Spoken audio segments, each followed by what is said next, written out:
Her arm was clamped earlier in the play. I mean, look at that. Like, what can she do there? She literally can do nothing. The Indiana Fever just went through the most rigged game ever. And you can't blame only the refs this time.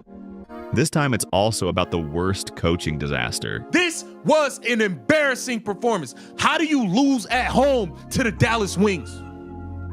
You lose at home to the Dallas Wings that lost to the gum on the bottom of the shoe, Chicago Sky 3 times. They lost to the Sky 3 times. You lose to the Dallas Wings. Man, stop it, man. Stephanie White is a joke. The Fever lost 81-80, and it wasn't just about one missed shot. The Fever game lost to the Dallas Wings, probably the weakest team of the WNBA. I just watched one of the biggest puke fest I've ever seen in my entire life. This game was packed with clear double standards from the refs, physicality at its peak, and the worst officiating moments you have ever seen. But here's the twist. It wasn't just the refs.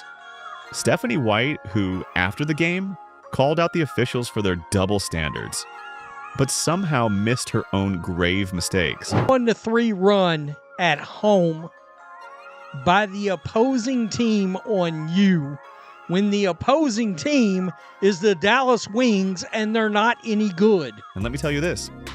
This all has become a sequence now, and it is absolutely concerning. If you think the corrupt refs and Stephanie White both crumbled the Fever game, right, we are done in the comments below. So what really happened in this game? Let's get into it. All right, the recent Wings versus Fever game. 81-80 final score. But let's be real. This wasn't just a 1-point loss. Nah, this was a clinic on how to win a game without actually playing better basketball. And the MVPs? The 3 people wearing stripes. Guys, today, it's bad enough when you have the referees being so incompetent, so inconsistent, clearly calling things one way for a certain player and calling it another way for another player. From the very start, that whistle was picky. And by picky, I mean, it apparently had a favorite team. Paige Bjeckers, who often received superior whistle treatment, shoves off to get space. Play on. Sophie Cunningham so much as breathes near her, and they call it foul. Now, here's the one that still makes my brain hurt. Late in the fourth, Fever's closing the gap, crowds into it. Momentum's swinging. Bjeckers clearly extends her arm, full-on push to create separation. That's an offensive foul in every basketball rulebook on earth, except apparently the one the refs were using that night.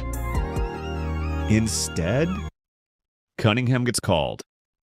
It's a possession and momentum swing, gift-wrapped for Dallas. You can just see right here, Sophie and Paige. Sophie has her arms out. Sophie doesn't have her arms on Paige, and Paige just shoves her. Paige just shoves her, and it's called as a foul on Sophie. But then this is, in my opinion, one of the most egregious no call or calls I've ever seen in basketball.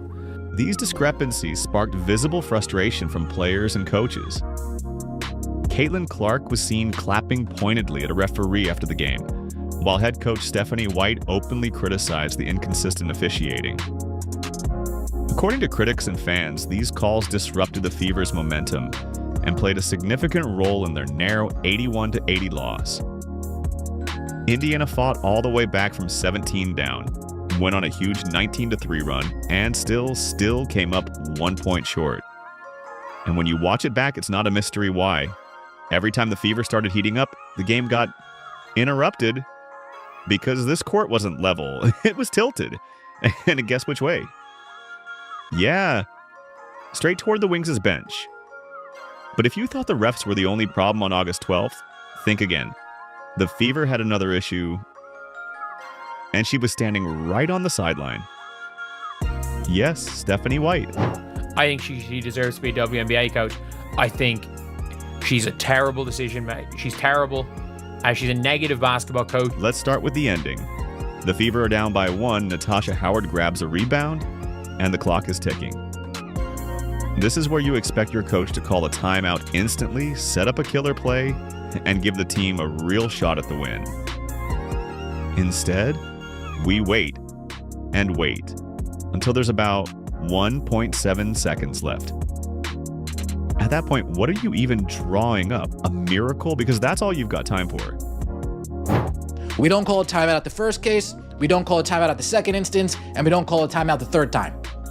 Instead, we wait until the last possible second to call a timeout. Then there's the player rotations. Lexi Hull, who's been a spark earlier this season, barely sees the court. Meanwhile, players who haven't really gelled with the lineup yet are getting heavy minutes. The result? Less spacing, shaky defense, and a team that looks like it just met in the locker room before tip-off. And the adjustments, or lack of them. The Wings were aggressive all night. The officiating was all over the place. And the Fever's game plan? Pretty much the same from start to finish. In the final quarter, when urgency was everything, the offense felt slow and predictable. Even the timeouts earlier in the game were mistimed.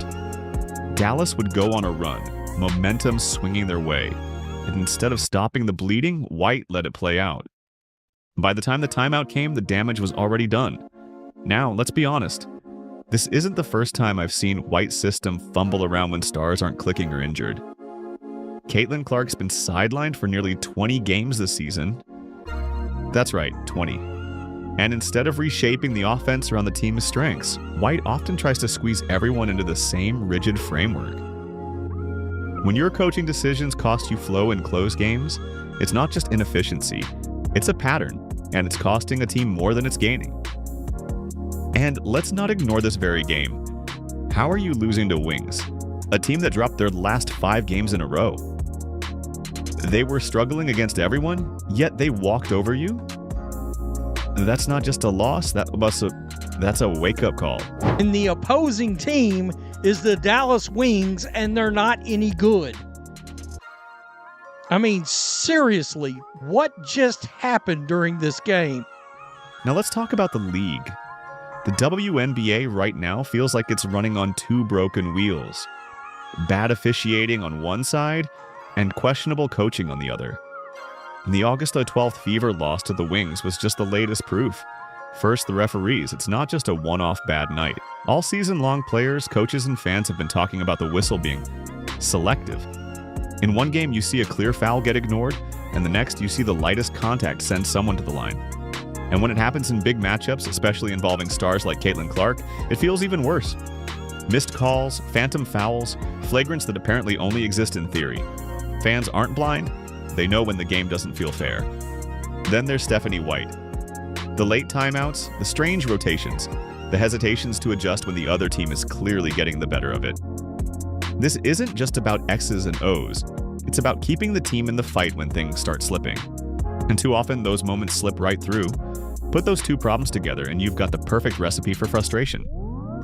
The league is trying to grow, trying to pull in new fans, especially with that massive $2.2 billion media deal. But what's the point if people start thinking the games are decided by refs or by coaching mistakes instead of by the players? Fans want to believe in the product. They want to trust that if their team plays well enough, they'll win.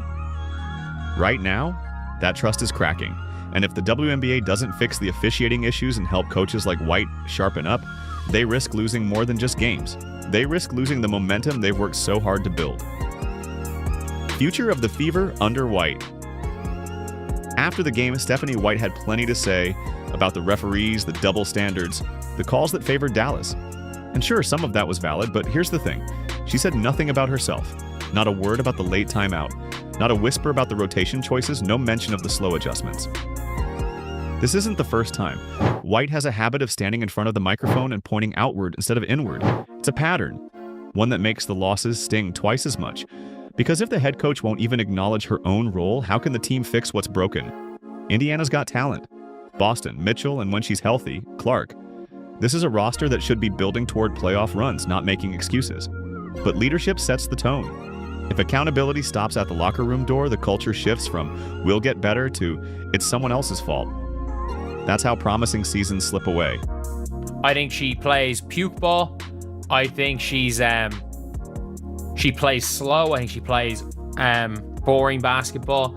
I think she often gives players too much of a leash when she shouldn't. Gives players she should give more of a leash to None of it. She doesn't seem to believe in the hot hand. In fact, she seems to do the opposite of the hot hand, where if a player makes a couple of shots, she pulls them. And let's be honest, with Clark out for weeks, Indiana can't afford to waste any more opportunities. Every game matters. Every mistake counts. Every decision from the bench could swing their future one way or the other. If White keeps ignoring her own missteps, the Fever's future gets cloudy fast. Not because they don't have the players, but because the person steering the ship is too busy blaming the waves to check the compass. And if this continues, Indiana will either have to face the consequences or change the coach. So this recent Fever versus Wings game cleared up a lot of questions. It exposed the refs' double standards. It showed Stephen White's inefficiencies. And it revealed the deeper problems inside the team.